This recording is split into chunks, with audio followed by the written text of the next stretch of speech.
በኢትዮጵያ ፖለቲካ አዋጁ ቢሻሻል ህጉ ቢከለስና ቢለወጥ የሚል ጥያቄ ተደጋግሞ ሲሰማ እንጂ አዋጁ ባይሻሻል ይሻላል የሚል ሙግት መስማት ብዙም አልተለመደም። አይሻሻል የሚል ሙግት የገጠመው የመገናኛ ብዙሃን አዋጅ ማሻሻያ መጽደቅ አንድምታውን ሪፖርተር በስፋት ተመልክቶታል። አብራችሁን ቆዩ። ባለፈው ሳምንት ሐሙስ ሚያዝያ 9 ቀን 2017 ዓ.ም በስድስተኛው የህዝብ ተወካዮች ምክር ቤት አራተኛ ዓመት የሥራ ዘመን 25ኛ መደበኛ ስብሰባ ላይ ለውይይት ቀርቦ በአንድ ተቃውሞ በአብላጫ ድምጽ የጸደቀው የተሻሻለው የመገናኛ ብዙሃን አዋጅ ቁጥር 1374/2017 ግን ባልተለመደ ሁኔታ በባለድርሻ አካላት ባይሻሻል ይበጃል የሚል ተቃውሞ ሲቀርብበት ተስተውሏል። ማሻሻያ አዋጁ ጥቅምት 19 ቀን 2017 ዓ.ም ነበር ለህዝብ ተወካዮች ምክር ቤት ሁለተኛ መደበኛ ስብሰባ ቀርቦ ለዝርዝር እይታ ለዲሞክራሲ ጉዳዮች ቋሚ ኮሚቴ የተመራው። ቋሚ ኮሚቴው ህዳር ወር ላይ የአስረጂዎች መድረክ በማዘጋጀትና ለህዝብ ውይይት በማቅረብ በአዋጁ ላይ ምክክር አድርጎ ነበር። ለጥቂት ዓመታት ብቻ በስራ ላይ በቆየው የመገናኛ ብዙሃን አዋጅ ቁጥር 1238/2013 ላይ ከ10 ያላነሱ ድንጋጌዎችን፣ በርካታ አንቀጾችና ንዑስ አንቀጾችን የለወጠው ማሻሻያ አዋጁ በእነዚህ የውይይት መድረኮች ተቃውሞ ሲገጥመው ታይቶም ነበር። በተለይ የህዳሩ አስረጂዎች የውይይት መድረክ ስለ ማሻሻያ አዋጁ መሰረታዊ አስፈላጊነት ብዙ አከራካሪ ነጥቦች የተነሱበት ነበር። የዚህ ውይይት አንዱ ተሳታፊ የነበሩት የህግ ባለሙያው አቶ ሳሙኤል ፍቅሬ ማሻሻያ አዋጁ የተከተለው የህግ አረቃቀቅም ሆነ ለፓርላማው የቀረበበት መንገድ አስፈሪ የሆነ ፍጥነትን የተከተለ ነው በማለት ተናግረው ነበር። ህግ ዘመን ተሻጋሪ እንዲሆን ታሳቢ ተደርጎ እንደሚዘጋጅ ያወሱት አስተያየት ሰጪው ማሻሻያውን ለማጽደቅ የሚደረገው መጣደፍ ጋብ ብሎ በማሻሻያው አስፈላጊነት ላይ ተከታታይ ውይይት እንዲደረግ ጠይቀውም ነበር። የዚሁ መድረክ ሌላኛው ተሳታፊ የኢትዮጵያ መገናኛ ብዙሃን ምክር ቤት ምክትል ሰብሳቢ አቶ ታምራት ኃይሉ በበኩሉ ይህንኑ የሚያጠናክር አስተያየት የሰጠ ሲሆን የቀደሙ የፕሬስ አዋጆች አንዱ 13 ዓመት ሌላው 12 ዓመት አገልግለው ነው የተሻሻሉት። አዲሱ አዋጅ ቁጥር 1238/2013 ከጸደቀና በስራ ላይ ከዋለ ገና 2 ዓመት ተኩል ቢሆነው ነው አሁን ይህን አዲስ የሚባል አዋጅ ለማሻሻል የሚሞከረው ምን ታይቶ ነው በማለት ጥያቄ አቅርቦ ነበር። ህዳር 9 ቀን 2017 ዓ.ም የመገናኛ ብዙሃን አዋጅ ማሻሻያ ረቂቁን የዲሞክራሲ ጉዳዮች ቋሚ ኮሚቴው በፓርላማው በተዘጋጀው የአስረጂ የምክክር መድረክ ላይ ሲያቀርብ የኢትዮጵያ ሰብአዊ መብቶች ኮሚሽንን ጨምሮ በርካታ የሰብአዊ መብት ድርጅቶች፣ የሲቪክ ማህበራትና የመገናኛ ብዙሃን ማህበራት ወኪሎች የተካፈሉ ሲሆን በርካታ ጥያቄዎችንም አንስተው ነበር። ጥቂት የማይባሉ የማሻሻያው አንቀጾች ይጎድሏቸዋል ባሏቸው ዝርዝር ጉዳዮች በርካታ ጥያቄዎችን ሲያነሱ ውለዋል።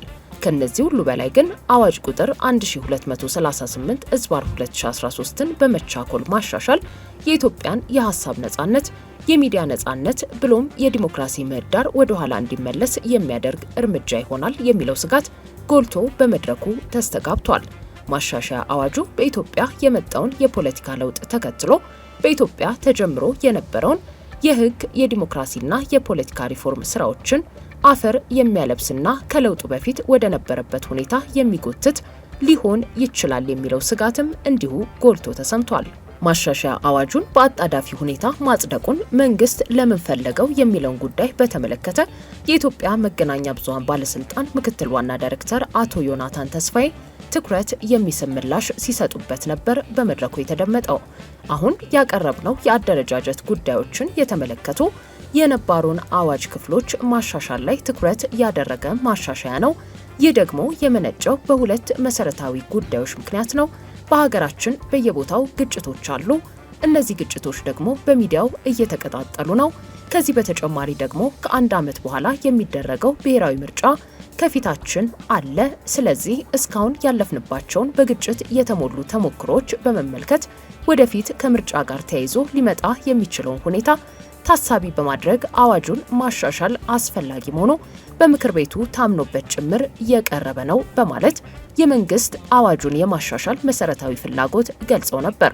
በዚሁ የምክክር መድረክ ላይ ከተገኙ ተወያዮች መካከል ሀገሪቱን ከለውጡ በፊት ወደ ነበረችበት ሁኔታ ይመልሳታል ከሚለው ማሳሰቢያ ጎን ለጎንም መሰረታዊ ህገ መንግስታዊ ድንጋጌዎችን፣ ህጎችንና ዓለም አቀፍ ድንጋጌዎችን ማሻሻያ አዋጁ ሊጥስ ስለሚችል አላስፈላጊ ነው ብለው ሐሳባቸውን ያስተጋቡም ነበሩ። ከሰሞኑ የሰላም ሚኒስትር ሆነው የተሾሙት የመገናኛ ብዙሃን ባለስልጣን የወቅቱ ዋና ዳይሬክተር አቶ መሐመድ እድሪስ ግን ነባሩ አዋጅ ተቋማቸውን አላሰራ ያለ በመሆኑ መሻሻል እንዳለበት ነበር የሞገቱት። ባለስልጣኑ አስፈላጊ ነው ካልን ሚናውን በአግባቡ እንዲወጣ የሚያስችለው ማሻሻያ አዋጅ ማድረግ ይጠይቃል በማለት ገልጸዋል።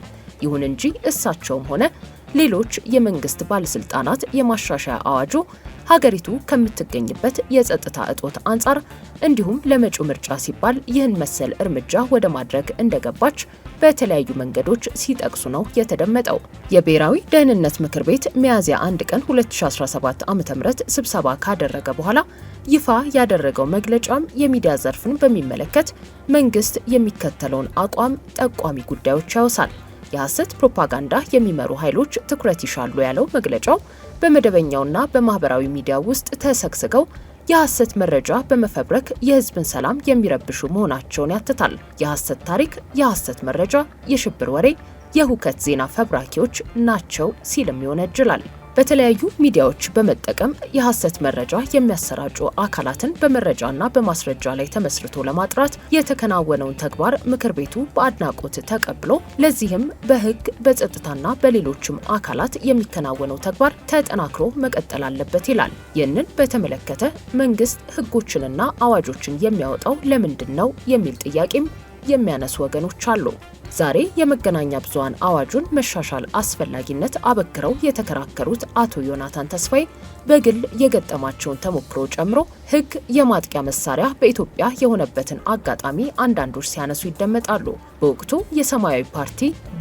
የሰማያዊ ፓርቲ የህዝብ ግንኙነት ኃላፊና የወጣቶች ክንፍ መሪ የነበሩት ወጣቱ ፖለቲከኛ አቶ ዮናታን በ2008 ዓ.ም መግቢያ ወራት የጀመረውን በኦሮሚያ ክልል የተቀጣጠለውን የህዝብ ተቃውሞ ተከትሎ ነበር የታሰሩት።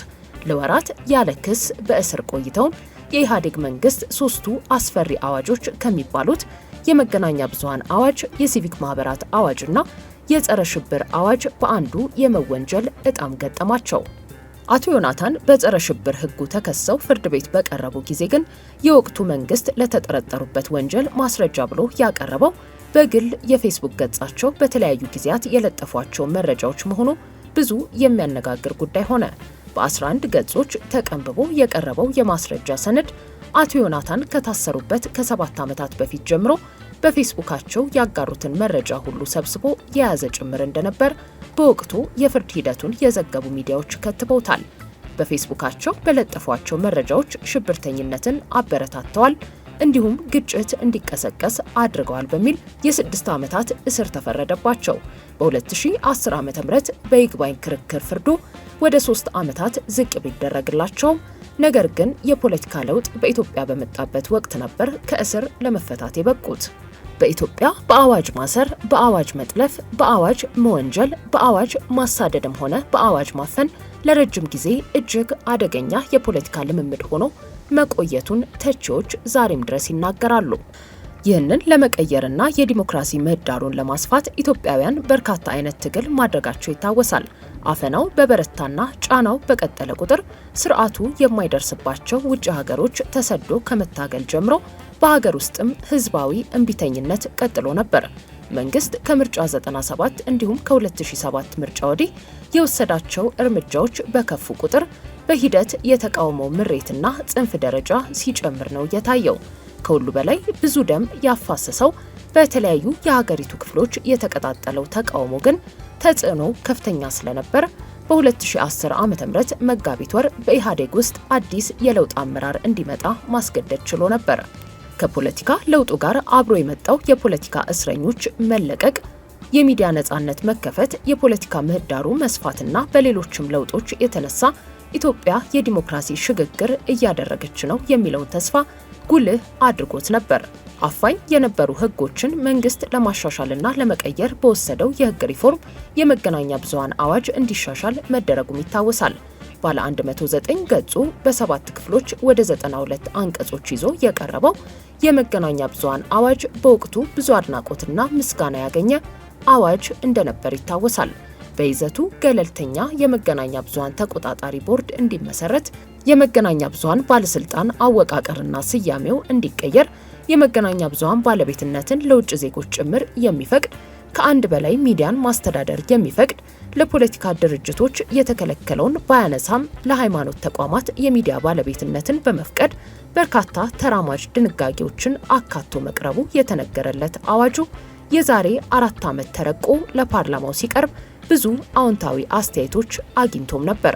ብዙ ውጣ ውረድ ታልፎ ከረጅም ጊዜ ጥረትና ሙግት በኋላ የመገናኛ ብዙሃንን ለመቆጣጠር ሲውሉ የቆዩ የብሮድካስት አገልግሎት አዋጅ ቁጥር 533/1999 እንዲሁም የመገናኛ ብዙሃንና የመረጃ ነጻነት አዋጅ ቁጥር 596/2000 የመሳሰሉ ህጎችን በመጭመቅ በአንድ የህግ ሰነድ ያቀረበው አዋጅ ቁጥር 1238/2013 ለፓርላማው የህግ ፍትህና የዲሞክራሲ ጉዳዮች ቋሚ ኮሚቴ በቀረበበት ወቅት የወቅቱ የፍትህ ሚኒስትር ዶክተር ጌዲዮን ጢሞቴዎስ ስለ ህጉ አስፈላጊነት ይህን ተናግረው ነበር። በህገ መንግስቱ እውቅና የተሰጠውን ሐሳብን የመግለጽ የፕሬስና የመገናኛ ብዙሃን መብትን ተገቢ የህግ ጥበቃ ለመስጠት ሲባል ነው አዋጁ የተዘጋጀው። የሚዲያ ነጻነት ባለፉት 2 ዓመታት በሀገራችን ብዙ መሻሻል የታየበት ነው። ይህ ነጻነት ተቋማዊና ዘላቂ እንዲሆን ማድረግ አስፈላጊ በመሆኑ ነው አዲሱ አዋጅ የተረቀቀው። ከዚህ በተጨማሪም የህዝብና የሀገር ጥቅሞች ለመጠበቅ አዋጁ ዘርፈ ብዙ ጥቅሞች አሉት በማለት ገልጸው ነበር። ይሁን እንጂ ይህን መሰል አድናቆት በራሱ በመንግስት ሲቸረው የቆየው አዋጅ ከ2 ዓመት ባልበለጠ አገልግሎት እነሆ ዛሬ አላሰራ ያለ በመሆኑ ማሻሻያ እየተደረገበት የመገናኛ ብዙሃን ባለስልጣንና ሌሎች የመንግስት የስራ ኃላፊዎች እየሞገቱ ነው። ስለዚሁ ስለ መገናኛ ብዙሃን አዋጅ ማሻሻያው ሂደት በሚመለከት ለውይይት ተጋብዘውና ሐሳብ አጋርተው እንደሆነ የተጠየቁት የፖለቲካ ፓርቲዎች የጋራ ምክር ቤት ሰብሳቢ አቶ ሰለሞን አየለ የቀረበ የውይይት ግብዣ አለመኖሩን ነው የተናገሩት። የፖለቲካ ፓርቲዎች በምርጫ ተሳታፊ ብቻ ሳይሆን የዲሞክራሲ ምህዳር ጉዳይ በቀጥታ የሚመለከታቸው እንደመሆናቸው የሚዲያ አዋጁ ከመሻሻሉ አስቀድሞ ለውይይት መጋበዛቸው የሚጠበቅ ቢሆንም በአዲሱ የአዋጅ ማሻሻያ አለመጋበዛቸውን ለሪፖርተር አረጋግጠዋል። ሌላው ቀርቶ ከመንግስት ጋር የጋራ ምክር ቤት የመሰረቱ ፓርቲዎችም በዚህ ሂደት እንዳልተካፈሉ መታወቁ ወደፊት ጭቅጭቅ ሊያመጣ እንደሚችል ነው የሚገመተው። ከዚሁ ጎን ለጎንም የሚዲያ ምህዳሩ በማሻሻያ አዋጁ የተነሳ የሚገጥመው ተጽዕኖም ከወዲሁ እያሳሰበ ይገኛል።